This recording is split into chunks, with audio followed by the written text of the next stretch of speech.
তাবলীগের নামে নতুন একটা ফেরকা বের হয়েছে। ওই ফেরকা যিনি তাদের আমির আছে, সে বিভিন্ন ধরনের বিভ্রান্তিমূলক নবীদের সম্পর্কে, সাহাবায়ে কেরাম সম্পর্কে বিভিন্ন ধরনের বিভ্রান্তিমূলক কথাবার্তা বলেছে।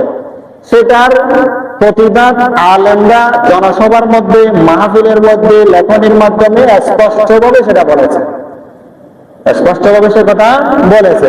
কিন্তু সেটা আমরা ভালো করে খেয়াল না করার কারণে, না বোঝার কারণে আমরা কি করতে পারি না, সেটা বুঝতে পারি না। যেমন নবী শুধু অন্যান্য নবীদেরটা পরে বলবো, আমাদের নবী সম্পর্কে যেটা বলা হয়েছে সেটা আমরা বলি। আমি সেই হিসাবে কোরআন মাজিদের আয়াত এবং হাদিস শরীফটা পড়েছি। ওই গ্রুপের নেতা যে নাকি আছে, সে বলেছে রাসূলুল্লাহ সাল্লাল্লাহু আলাইহি ওয়াসাল্লাম যখন নাকি যায়নাব রাদিয়াল্লাহু তাআলা আনহাকে যখন নাকি শাদী করলেন, তখন ওলিমার মধ্যে গোশত এবং রুটি খাওয়াইছেন। ওলিমার মধ্যে গোশত এবং কি খাওয়াইছেন? রুটি খাওয়াইছেন। এই গোশত এবং রুটি খাওয়ানো, এটা রাসূলুল্লাহ সাল্লাল্লাহু আলাইহি ওয়াসাল্লাম নিজের আগের সুন্নাত থেকে সরে গেছে। নাউজুবিল্লাহ। রাসূল সাল্লাল্লাহু আলাইহি ওয়াসাল্লাম যায়নাব রাদিয়াল্লাহু তাআলা আনহাকে নিকাহ করার পরে যে ওলিমা খাওয়াইছেন, ওই ওলিমার মধ্যে কি খাওয়াইছেন? রুটি আর গোশত। এই রুটি আর যে গোশত খাওয়াইছেন, এটা রাসূল সাল্লাল্লাহু আলাইহি ওয়াসাল্লাম নিজের আগের সুন্নাত থেকে সরে গেছে। মানে কথাটা সঙ্গে আগের সুন্নাত থেকে সরে গেছে। নাউজুবিল্লাহ। তাহলে উনি এই কথাটা, রাসূল নিজের সুন্নাত থেকে সরে গেছেন, এই কথাটা কত বড় বিয়াদবি না? এটা কি বিয়াদবি? কারণ রাসূলুল্লাহ সাল্লাল্লাহু আলাইহি ওয়াসাল্লামের যত কাজ আছে, হাদিস শরীফের হাদিস কাকে বলে? হাদিসের সংজ্ঞার মধ্যে আছে আকওয়ালু রাসূলিল্লাহ সাল্লাল্লাহু আলাইহি ওয়াসাল্লাম ওয়া আফআলুহু ওয়া আহওয়ালুহু হাত্তাল হারাকাতু ওয়াস সাকানা। আর রাসূলের কথা, রাসূলের কাজ, রাসূলের অবস্থা, সাকানাত, হারাকাত সব কিছু হলো হাদিস। সব কিছু হলো কি? হাদিস।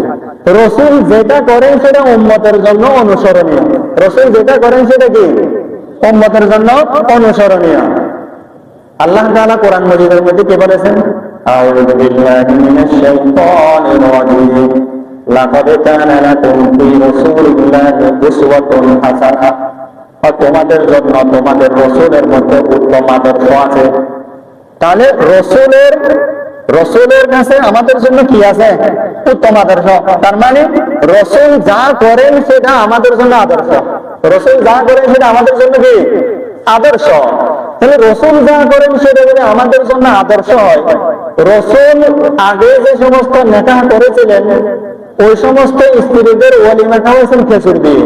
পরবর্তীতে রাসূল যায়নাব রাদিয়াল্লাহু তাআলা আনহার নিকাহের মধ্যে ওলিমা খাওয়াইছেন রুটি আর গোশত দিয়ে। তাহলে এটাও আমাদের জন্য সুন্নাত হবে কিনা? অবশ্যই সুন্নাত হবে। কারণ রাসূল যখন করেছেন সেটা কি হবে? অবশ্যই সুন্নাত হবে। সেখানে এই কথা বলা যাবে না রাসূল আগে নিজের সুন্নাত থেকে সরে গেছেন। নাউজুবিল্লাহ, সে কথা কখনো বলা যাবে না। হাদিস শরীফের মধ্যে আল্লাহ রাসূল সাল্লাল্লাহু আলাইহি ওয়াসাল্লাম কে বলেছেন? قال رسول الله صلى الله عليه وسلم عليكم بسنتي وسنة الخلفاء الراشدين المهديين। তোমাদের উপরে আমার সুন্নাত যেটা নাকি আছে সেটা আঁকড়ে ধরা, এটা তোমাদের জন্য জরুরি, এটা তোমাদের জন্য ওয়াজিব। তাহলে রাসূলের আদর্শ এটা আঁকড়ে ধরা, এটা মুসলমানদের জন্য ফরজ। রাসূলের আদর্শ ছাড়া কি মুসলমানরা অন্য কিছু গ্রহণ করবে? কখনো গ্রহণ করতে পারে না। তাহলে সে যে এই কথাটা বললো, মানে রাসূল রুটি খাওয়াইছেন, এটা রাসূল নিজের সুন্নাত থেকে সরে গেছেন। তাহলে রাসূল কি আবার আরেকজনের সুন্নাত পালন করেন নাকি? রাসূল যেটা পালন করেন সেটাই তো সুন্নাত। রাসূল যেটা পালন করেন সেটাই তো সুন্নাত। রাসূল আবার আরেকজনের সুন্নাত কি করেন না? পালন করেন না। রাসূল যেটা করবেন সেটা উম্মতের জন্য আদর্শ, সেটা উম্মতের জন্য সুন্নাত, সেটা উম্মতকে করতে হবে। রাসূল যেটা বলেন সেটা করতে হবে। তো উনি যেটা বলছেন সেটা রাসূলুল্লাহ সাল্লাল্লাহু আলাইহি ওয়াসাল্লামের শানের উপরে, এটা হলো বিয়াদবি। আর উনি যেটা বলছেন সেটা যদি রাসূল নিজের আদর্শ থেকে, নিজের সুন্নাত থেকে সরে গেছেন এবং তার কথাটা যদি সত্য হতে হয়, তাহলে তখন রাসূল সাল্লাল্লাহু আলাইহি ওয়াসাল্লাম হাদিস শরীফের মধ্যে ওলিমার ব্যাপারে এই কথাটা তো বলতেন না। قال رسول الله صلى الله عليه وسلم أولين ولو بشاة তোমরা ওয়ালিমা করো, অর্থাৎ তোমরা বিবাহের মধ্যে তোমরা ওয়ালিমা করো।